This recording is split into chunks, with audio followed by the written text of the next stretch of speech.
হোলির দিন অনেকের বাড়িতেই একদম কষা কষা মাটন অথবা মাটনের ঝোল হয়েই থাকে, তাই আমিও আজকে রান্না করছি মাটন কারি। যেহেতু হোলি স্পেশাল, তাই রান্নাটাকে আরো স্পেশাল করার জন্য আজকে রান্না করব আমি কাঠের উনুনে।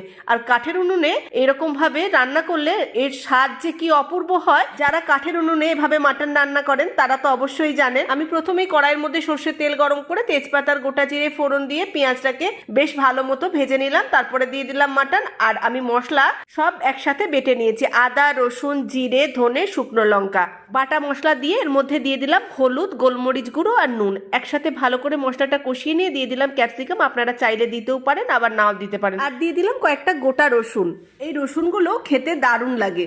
খুব ভালো করে নেড়ে চেড়ে মশলাটাকে ভালো করে কষিয়ে নিয়ে তারপরে দিয়ে দিলাম টমেটো দিয়ে আবারও কিছুক্ষণ কষিয়ে নিয়ে দিলাম জল আর মাটনের চর্বিটা এই পর্যায়ে দিলে একদম গলে যায় না। এরপর ঢাকা দিয়ে অল্প আঁচে মাটনটা ভালো করে সিদ্ধ করে নিয়ে গরম মশলা দিয়ে নামিয়ে নিলাম।